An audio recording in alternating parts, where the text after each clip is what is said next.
ఎన్నికల ప్రచారంలో భాగంగా శ్రీకాకుళంలో మంత్రి లోకేష్ మాట్లాడుతున్నారు. లైవ్ చూద్దాం. మనకి ఎలాంటి లోటు లేకుండా మన ముఖ్యమంత్రి నారా చంద్రబాబు నాయుడు గారు పరిపాలిస్తున్నారు. యావత్ భారతదేశంలో ఏ రాష్ట్రంలో జరిగిన విధంగా 24,000 కోట్ల రైతు రుణాలు మాఫీ చేసిన ఘనత మన ముఖ్యమంత్రి నారా చంద్రబాబు నాయుడు గారు. అంతేకాదు ఇప్పుడు పసుపు కుంకం కార్యక్రమం కింద 15,000 రూపాయలు ప్రతి రైతు కుటుంబానికి ప్రతి సంవత్సరం మన చంద్రన్న అందజేయబోతున్నారు. మిమ్మల్ని అందరిని అడుగుతున్నా, 2014 ముందల పెన్షన్ ఎంత? చాలి 200 రూపాయలు. చాలి 200 రూపాయలు ఇప్పుడు 2,000 రూపాయలు చేసిన ఘనత మన ముఖ్యమంత్రి నారా చంద్రబాబు నాయుడు గారిది. మా అవ్వ తాత ఆలోచించాలా? మిగులు బడ్జెట్ ఉన్న తెలంగాణలో ఇవ్వట్లేదు 2,000 రూపాయలు పెన్షన్. ధనిక రాష్ట్రం తమిళనాడులో లేదు, కర్ణాటకలో అంతగానే లేదు. కానీ మీ పెద్ద కొడుక మా అవ్వ తాతల ఆత్మగౌరవంతో బతికేదానికి పెద్ద మనసుతో చంద్రన్న ఈరోజు పెన్షన్ ఇస్తున్నారు. అంతేకాదు ముఖ్యమంత్రి గారు చెప్పారు నిన్న, గెలిపించండి, ఈ పెన్షన్ ని 3,000 రూపాయలు మన చంద్రన్న చేస్తారు. ఇక్కడ పెద్ద ఎత్తున మా అక్క చెల్లెలు పెద్దమ్మ చిన్నమ్మలు వచ్చారు. అమ్మా పసుపు కుంకుమ అందిందా?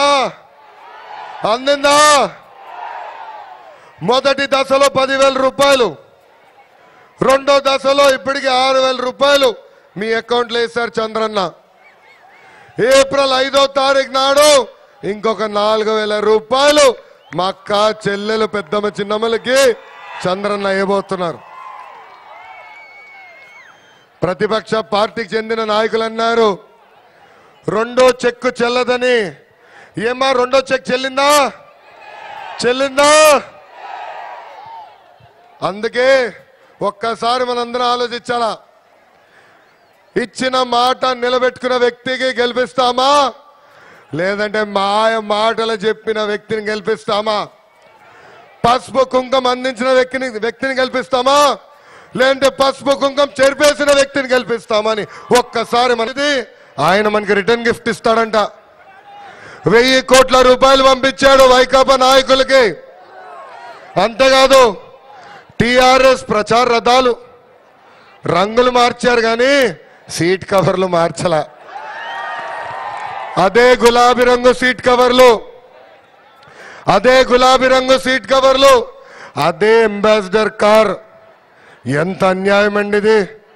అంతేకాదు తెలుగుదేశం పార్టీ అభ్యర్థులకి ఇప్పుడు ఏకంగా కేటీఆర్ గారు ఫోన్ చేసి మీరు నామినేషన్ ఉపసంహరించుకోండి, లేదంటే మీకు హైదరాబాద్ లో ఉన్న భూములపైన ఇబ్బంది పెడతానని చెప్తున్నారు. ఆయన ఇక్కడ గెలుస్తారా? ఇక్కడ ఒక ఓటు పడుతుందా కేసీఆర్ గారికి? లేదు. కానీ ఆయన లక్ష్యం ఒకటే, బలహీనంగా ఉన్న ముఖ్యమంత్రి వస్తే పోలవరం ప్రాజెక్ట్ ఆపేయచ్చు, ముప్పు మండలాలు వెనక్కి తీసుకోవచ్చు. అంతేకాదు మన బందర్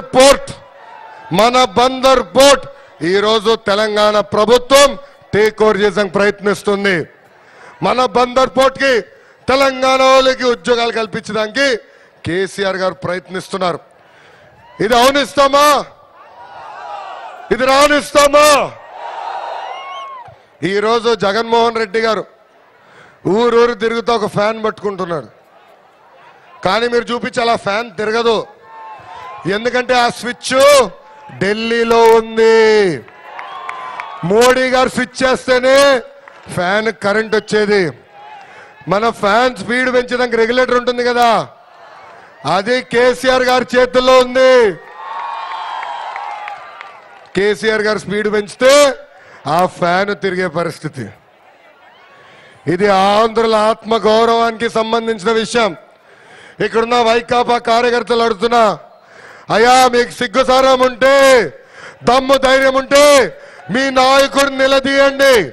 ఎందుకు కేటీఆర్ తో కాఫీ తాగుతున్నాడని అడుగుతున్నా. కేసీఆర్ గారు అనేక మాటలు అన్నారు. మన్ని కేసీఆర్ గారు అనేక మాటలు అన్నారు. ఆంధ్రుల్ని రాక్షసులు అన్నారు. ఆంధ్రుల్ని తరిమి కొట్టాలన్నారు. మన తినే తిండి పైన కూడా ఎగతాళిగా మాట్లాడిన వ్యక్తి కేసీఆర్ గారు. నిన్న జగన్మోహన్ రెడ్డి ఏకంగా అడుగుతున్నారు, ఆయనతో పొత్తు పెట్టుకుంటే ఏమీ తప్పు అని. మనం ఒప్పుకుంటామా పొత్తుని? మనం ఒప్పుకుంటామా? మనం పౌరుషంతో పోరాడాలి.